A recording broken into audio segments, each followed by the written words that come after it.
बोलती पुस्तके. ज्यांना वाचनाचा नाद त्यांना बोलती पुस्तके घाली साद. आमचं चॅनल सबस्क्राईब करा आणि सबस्क्राईब करायला इतरांनाही सांगा. नमस्कार श्रोते मित्र हो.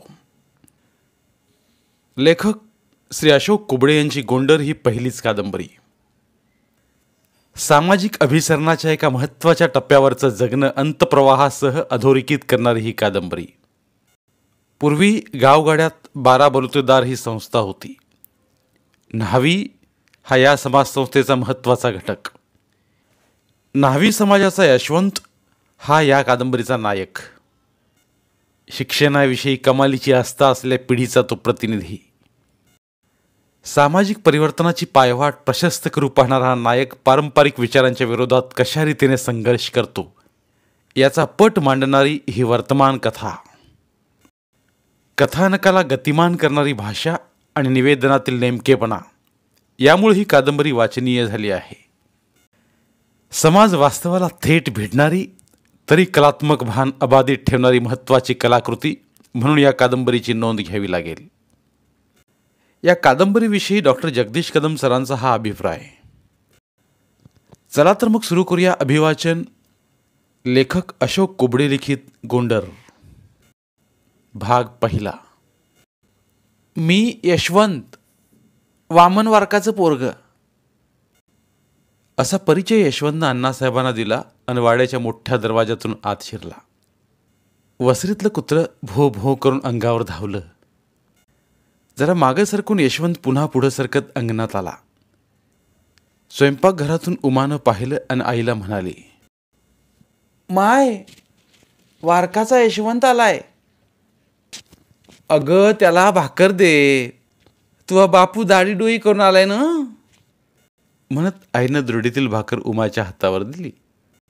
माय, यशवंत माया वर्गात शिकतोय, मग त्याला भाकर जरा चांगली दे ना, हुशार पोरगा आहे.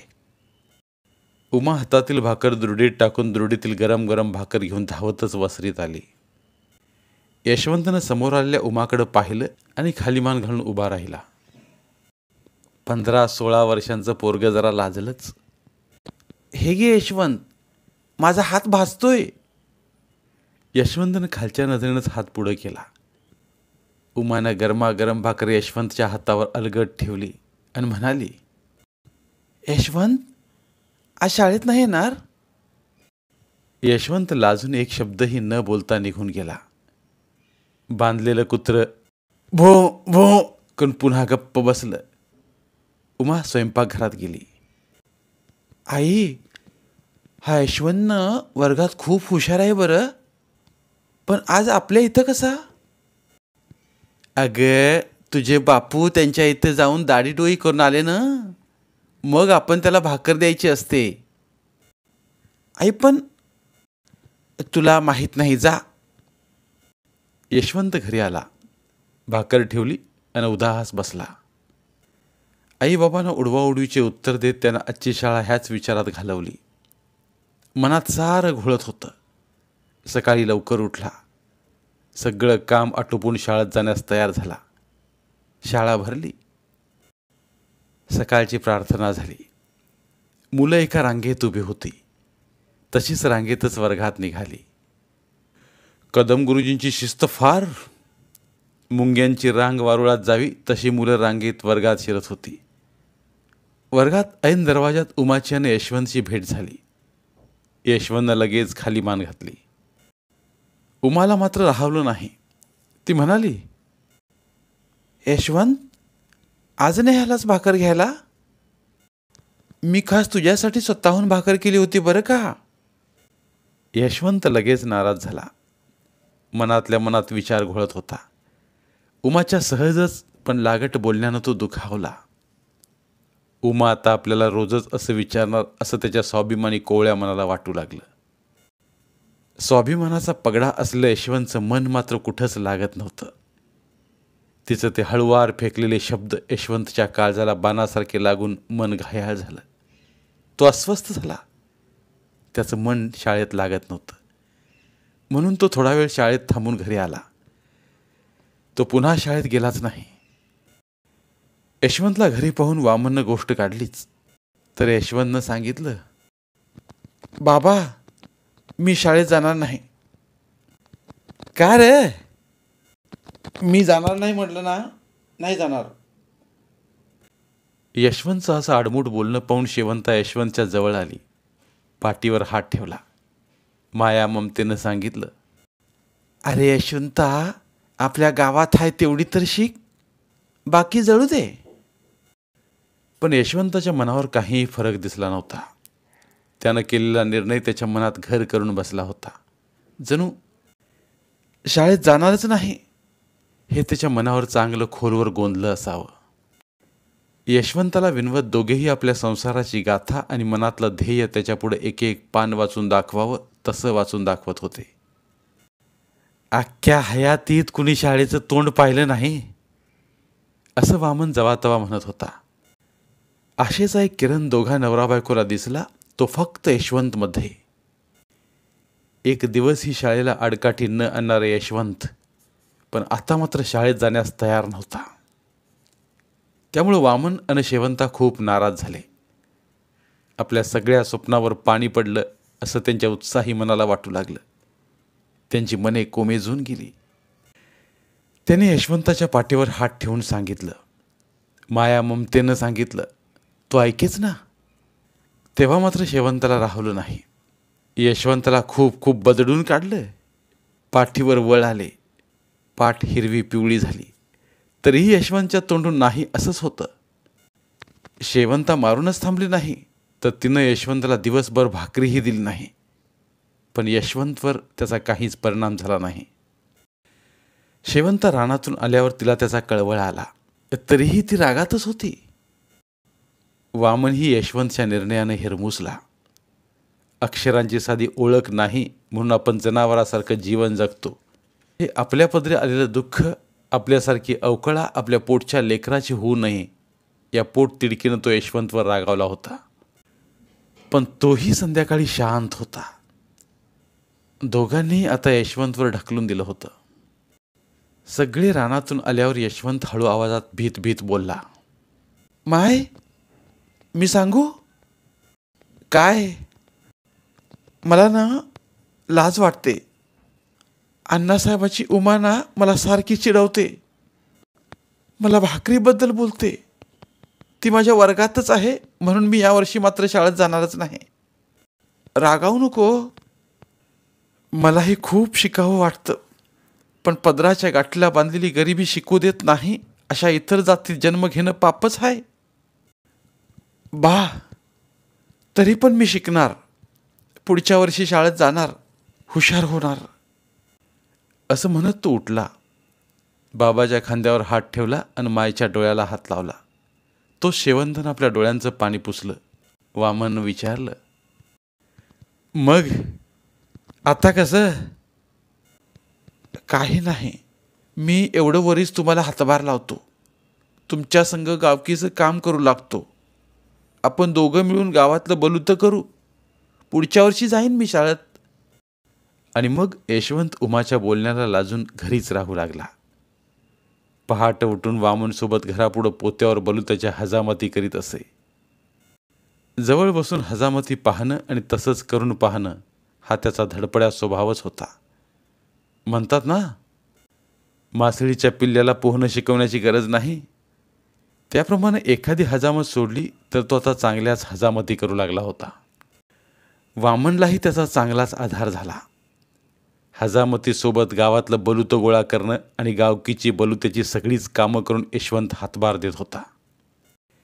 यशवंतला आता बलुत्याची सगळीच कामं चांगली जमू लागली होती. आज डोंगरगावचं लग्न पिंगळीत आलं. डोंगरगावचा रावसाहेब पाटीलही लग्नाच्या भराडात आला. दाढी करायच्या निमित्तानं वामनकडे आला, तर वामनजवळ खूपच गिराईक गप्पा मारत बसलेले होते. वामन आपला वस्त्रा फिरवण्यात मग्न होता. वस्त्रा फार जुना, जवळपास बापजाद्याच्या काळातला. तोच घासून घासून त्याची दांडी चोपडीतील झालेली. दांडीचा वस्त्रा पाषाणावर दोनदा घासायचा आणि उखड बसून पायाच्या पिंडरीवर दोनदा गरगर फिरवला की तेज धार होते. त्यासाठी वामनचा हाती चपचप चाले. असा तो ब्लेड विना पानाचा वस्त्रा, जवळच कधी चमडाही असे. अधूनमधून या चमड्यावर वस्त्रा फिरवला की मग अजून करकरीत तेज धारदार. वामननं रावसाहेब पाटलाला पाहिलं. पाटलाची तशी आधीचीच ओळख. डोंगरगाव आणि पिंगळीत फक्त नदीच आडवी. पैनगंगा नदीच्या थडीवर पिंगळी, तर त्या थडीला डोंगराच्या पोटाशी डोंगरगाव.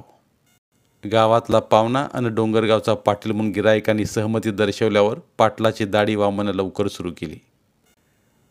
पाटलानं विषयाला हात घातला आणि आपल्या पाटीलकीच्या जबाबदारीनं एक आश्वासन दिलं. वामन, अरे आमच्या गावाला वारीकच नाही. असं का? म्हणून वामननं मान हलवली. थापा हाणणाऱ्या लोकांच्या गोष्टीविषयी वामनजवळ भयंकर ज्ञान होतं. कारण रोज 100 लोकांच्या सहवासात असल्या वारकाला माणूस ओळखायला वेळच लागत नाही. म्हणतात ना, पक्षात कावळा आणि माणसात वारीक हुशार. काम होईपर्यंत किंवा दाढीला बसल्यावर तुझं काय काम आहे ते सांग, असे फुसके बार करणारी, वारकासोबत टाईमपास करणारी माणसं वामनसाठी नवीन नव्हती. वारीक आपोआपच हुशार होतो. त्यांच्याजवळ सगळ्या प्रकारची माणसं येतात. त्या सगळ्याच्या संबंधात आल्यानं वारकाच्या दिमाखाला पाषाणावर घासल्या वस्त्रासारखी धार येते आणि बुद्धीही तशीच चमचम तेजदार होते. पाटलाची दाढी झाली. पाटील पुन्हा म्हणले, वामन, तू गावात चक्कर मारत जा. कोणीतरी येते वाटतं पाटील. अरे कोणी नाही, ते सकाळीच होता, पण आजकाल ते बी दिसेना झालाय. त्याच्या पोरात आणि त्याच्यात भानगड झाली. तू ये, आपल्या वाड्यापुढं बसत जा. वामन लगेच, हो 12% नक्की येतो म्हणाला. पाटील निघून गेले. वामन आठवड्यातून 3 दिवस सोमवार, गुरुवार, शनिवारी डोंगरगावला जाऊ लागला. गावात वारीक आला ही बातमी गावात लगेच पसरली. पोरं सोरं उघडी नागडी धावत आली. गावात बऱ्याच दिवसांपासून वारीक नाही म्हणून म्हाताऱ्यांच्या चेहऱ्यावर पांढरी दाढी चांगलीच वर येऊन हसत होती. हिंडती फिरती माणसं जिकडं गेलं तिकडं दाढी खरडून घेत. पाहता पाहता वामनजवळ 10-20 माणसांची गर्दी झाली. काही जणांचं बलूतं तर काही माणसं नगदी हजामत करू लागले. काही घरंदाज पाटील पांडे सोडले तर बाकी इतर गरीब समाजातील माणसाचं कशाचं बलूतं. आणली पायली केली वायली. दिवसभर घाम गाळावा तवा 4 पैसे हातात, त्यातच जवारी एकतारीची. मग ते काय बांधणार बलूतं. मजुरीवर घर तेवढं चालतं. त्यांना ना वावर ना शिवार, म्हणून त्यांचे तेवढे नगदी पैसे येत. तेच फक्त वामनच्या हातात खेळत. त्याच्यावरही गावातल्या माणसानं बंदी आणली. गाव चांगलं असतं, पण गावात 4च माणसं खराब असतात. त्याच्या नजरेतून अशा गोष्टी सुटणं कठीण. ही गोष्ट पाटलाच्या कानावर गेली. लगेच पाटलानं वामनला बजावलं. वामन, गावात आल्यावर इतर समाजाच्या महारामांगाच्या हजामती करायच्या नाहीत, नाहीतर आमच्या हजामती बंद कर. वामन जातीयतेच्या विरोधात होता, पण इथे विरोध करून चालणार नाही तर प्रेमानेच घेऊ म्हणून वामननं रावसाहेबांना एकांतात विनंती केली. पाटील, मी गाव सोडून येतो. 4 लेकरं गळ्याला आहेत. इथं आल्यावर आपलं सारं गाव बोलू त्याचं. नगदी हजामतीचे 4 पैसे हातात खेळतात. घरी गेल्यावर लेकरं बाळं जवळ येतात, त्यांच्या हातावर ठेवा लागतात. मला त्यांच्या हजामती करू द्या. जमलं तर मी वस्त्रा वेगळा ठेवतो. बस 12% माझ्यावर विश्वास ठेवा पाटील. रावसाहेबांनी वामनची विनंती मान्य केली आणि वामन सगळ्यांच्याच हजामती करू लागला. वामनला विरोध करणाऱ्या माणसांना मात्र वामनचा राग आला. ते जरा त्याच्यावर लक्ष ठेवून राहत असत. वामन केव्हा आपल्या तावडीत सापडेल हेच लक्ष त्या गावातल्या चांडाळ चौकडीचं होतं. तसं पाहिलं तर वामनचं मस्त चालू लागलं. वामनच्या भाषेत सांगायचं झालं तर अगदी 12% मस्त. वामन बोलण्यापरत 12% बरोबर असं म्हणतो. जर का त्याला एखादी गोष्ट खरी आहे हे पटवून सांगायची असेल तर तो हमखास म्हणणार 12% बरोबर आहे. त्याला जे सांगायचं ते 12%, ह्या शब्दाचा हवाला देऊन सांगतो. त्याचा अडाणीपणा आणि बोलण्याच्या लकबीमुळं 12% हाच त्याचा शब्द रूढ झाला असावा. कित्येक वेळा त्याला समजूनही सांगितलं तरी त्याच्यावर परिणाम झाला नाही आणि त्यानंही म्हणायचं सोडलं नाही. त्याचं त्याला काही वाटतही नाही. कुणी हसो काहीही म्हणो, त्याचा आपलं 12%चा पाडा असतोच. आता त्याच्या 12%ची गावालाही सवय झाली. पैनगंगेला पाणी जरा कमी होतं तशी वाट रोळलेली. पायाखालची नदीत फक्त गुडघ्यापर्यंत पाणी. वामन नदी ओलांडून गावाकडे ये जा करीत होता. यशवंत सकाळी 10 वाजेपर्यंत बलुत्यानं काम करी. नाही नाही म्हणता लोक त्याच्याजवळही बसू लागले. वामनचं 2-3 महिने चांगलं येणं जाणं झालं, पण आता मात्र पावसाळा सुरू होणार होता. नदी आडवी म्हणून अवघड होतं. शेवंताला विचार आला, अव पावसाळा सुरू झालाय, नदी आडवी. मग काय झालं? नाही, पाण्या पावसाचं म्या म्हणते एकतर इकडं राहा, नाहीतर पाटलाला सांगा काहीतरी. बरं पाहू. आत्ताच कुठं नदी ओसंडून चालली. अजून काय राहिलं? हे घ्या, उद्याच हाय की आखाडी. पिंगळीत आज आखाडी, वर्षातला पहिला सण. गाव कसं गजबजल्यासारखं वाटू लागलं. आखाडीला भवानी सटवाईची पूजा केली जाते. आषाढी एकादशीपासून 4 दिवसांना आखाडी सण. नव्या नवऱ्या या सणाला माहेर येतात. नव्या नवलाईनं संसाराच्या कथा मैत्रिणीला सांगतात. गावात घरोघरी पुरणपोळ्या होतात. वर्षातला पहिला सण म्हणून गोडधोड असतं. त्यानंतर दुसऱ्या दिवशी तिखट जेवण होतं. प्रत्येक समाजाच्या समूहात आखाडी साजरी करतात. बकरे किंवा कोंबडी कापून आखाडीला तिखट जेवण करून देवीला खुश करण्याचा प्रकार असतो. वातावरण ही मन प्रसन्न करणारं असतं. आभाळ ढगांनी व्यापलेलं, सगळीकडे शिरवाळं पसरलेलं. माणसं आज गावातच मारुतीला नारळ फोडायला जातात. शेतकऱ्यांच्या पेरण्या सुरू झाल्या. जिथं मुरवणी पाणी झालं नाही तिथं मात्र अजून पेरणीसाठी रान आ करून तोंड वासून होतं. हे मनात धरून सारं गाव आज मारुती, पोचामाय, भवानी, सटवाईच्या पाया पडून नारळ फोडतंय. पहाटपासूनच मारुतीच्या मंदिरात ही मोठी गर्दी. मंदिरातली घंटा 1 मिनिटही थांबली नाही. घन घन घन असा आवाज गाभाऱ्यातून निघायचा तर पार वरलाकडच्या आबादीपासून खालकडच्या पांदीतील भवानी माईच्या मंदिरापर्यंत घुमायचा. मारुतीचं मंदिर तसं गावाच्या कडेला वरलाकडून होतं. तिथं बसगाड्या थांबू लागल्या. दिवसातून 2-3 बस यायच्या. लोक मग त्याला बसस्टँड म्हणू लागले. मंदिराच्या वरून वरलाकडं नवी घरं दिसू लागली. त्याला नवी आबादी असं लोक म्हणू लागले. तेच मंदिर मग गावच्या मध्ये आलं. गावात पहिले 2च मंदिर, एक मारुतीचं आणि एक भवानीचं. मारुती वरलाकडं तर भवानीचं खालाकडं पांदीला. जुनं हेमाडपंथी बांधकाम, जुनाट तंड्यानं बांधलेलं. भल्या मोठ्या अवाढव्य तंड्या एकावर एक ठेवलेल्या. कोरीव तंड्या पाहून आजच्या माणसावरून पहिल्या माणसांच्या ताकदीचा अंदाज लावणं कठीणच. ते पाहून नाना विचार मनात येतात. अनेक प्रश्न निर्माण होतात, पण शेवटी प्रश्न निरुत्तर राहतात. असं भवान पांदित भवानीचं मंदिर. मधी गाभाऱ्यात फारसं कोणी जात नाही. मधी डोकावलं तर अंधार गुडूप. भर दिवसामध्ये जायला भीती वाटते.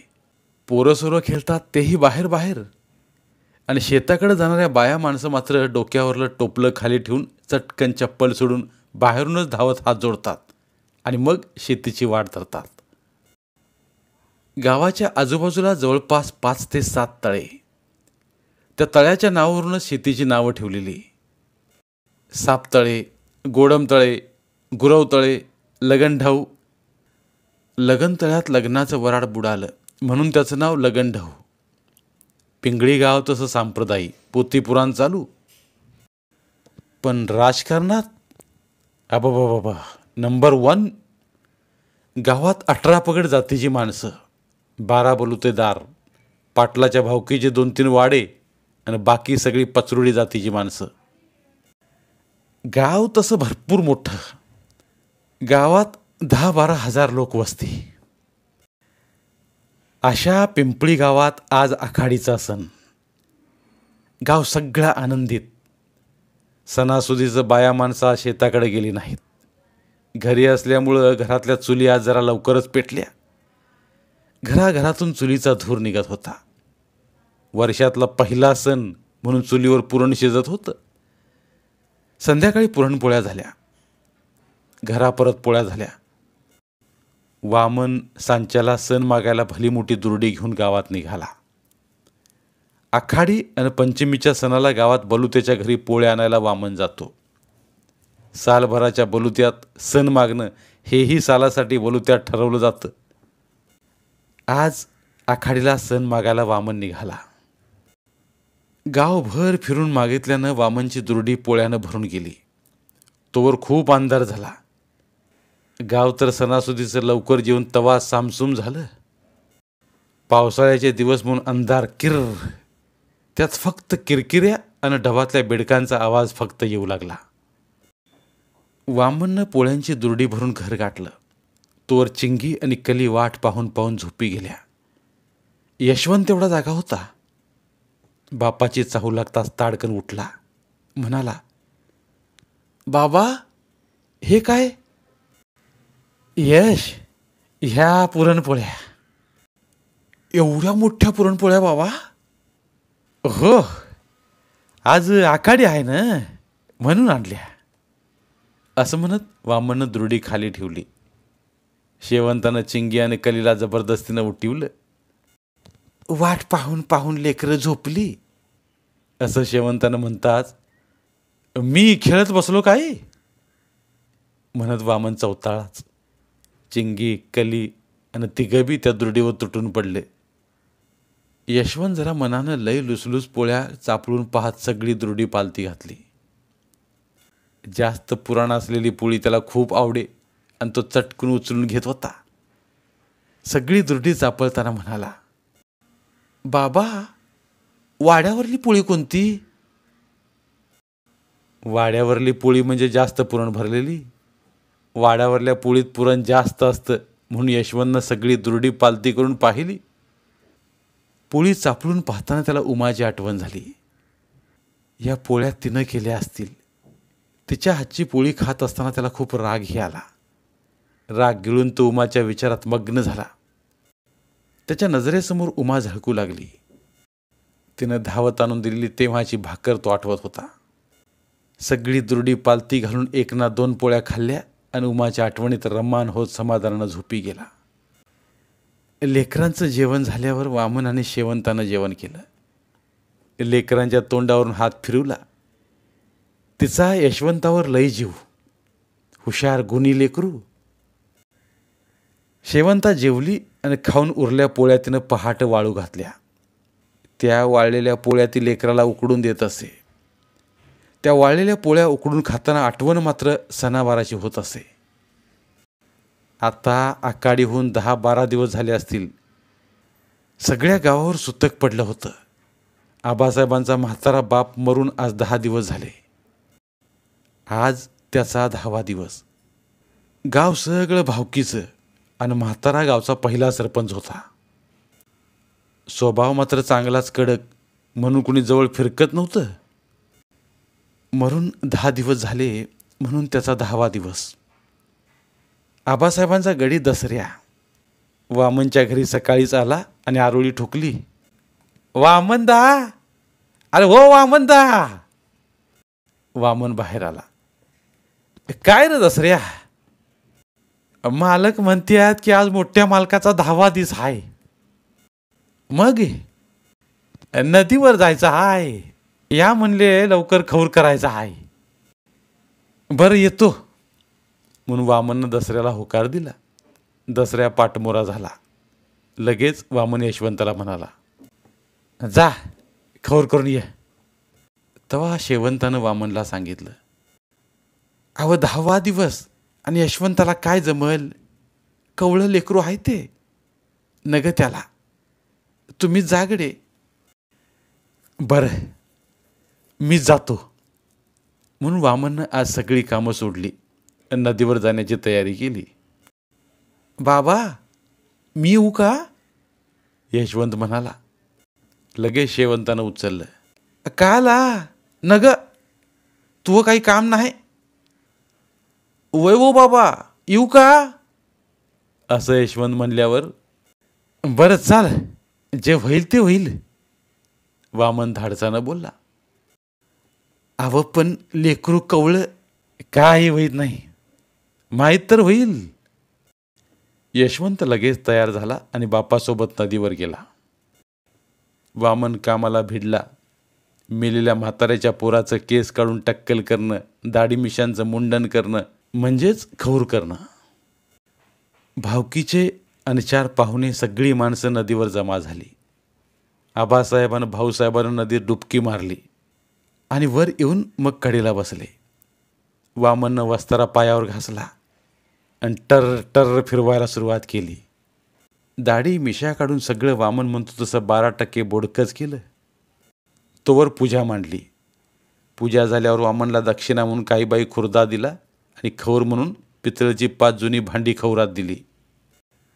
आबासाहेबांचं भिजलेलं धोतर सोडून वामनला दिलं. पण भिजलेलं जुनं धोतर पाहून जवळच उभ्या असल्या यशवंतला पटलं नाही. वामननं धोतराला हात लावताच यशवंता म्हणाला, बाबा, नको हे धोतर, राहू द्या इथंच, नको आपल्याला. आपण त्यांनी टाकून दिली कपडे आणि भांडीकुंडी घ्यायची नाही. नाही रे, आपलाच हक्क आहे, म्हणत वामनने भिजल्या धोतराला सावरायला सुरुवात केली. यशवंत गप्प झाला. तोवर वामननं जुने भांडे, जुने कपडे आपला जातिवंत हक्क म्हणून गोळा केले आणि मग खौर म्हणून घरी घेऊन आला. यशवंताला या सगळ्या गोष्टींची मात्र तगमग झाली. आपल्या माथी मारल्या प्रथा आणि चालीरीती यशवंत आपल्या बाबाच्या सहवासात अनुभवत होता. तर कधी या प्रथा आणि चालीरीती पाहून या समाज व्यवस्थेवर, संस्कृतीवर चवताळा होता. पण शेवटी जाती धर्माची, चालीरीतीची प्रथा जणू अंगावरच्या कातडीसारखी चिकटलेली. तो समजू शकत नसला तरी अनुभवत होता. कारण गावात चालणारा जातीवादाचा कारभार आणि वेगवेगळ्या जाती धर्माचे लोकांची मानसिकता त्याला कळाली. त्यांनी टाकून द्यायचं आणि आपण लाचारी करायची ही हलकट पद्धत यशवंतच्या बालमनाला अस्वस्थ करून गेली. एवढंच नाही तर गावात येणारे लोक कलावंत ही बरंच काही सांगून जात आणि लोककलेवर आपला हक्क म्हणून पोट भरत. धन्यवाद. उर्वरित कादंबरी पुढील भागात. मराठीतील प्रतिभावंत लेखकांचं साहित्य, कथा, कादंबऱ्या ऐकण्यासाठी आमचं बोलती पुस्तके हे चॅनल सबस्क्राईब करा आणि मराठी साहित्याचा प्रसार करण्यासाठी प्रत्येक मराठी माणसाला सबस्क्राईब करण्यासाठी आवाहन करा आणि बोलती पुस्तके या साहित्य चळवळीत सहभागी व्हा. आपले पुन्हा एकदा धन्यवाद.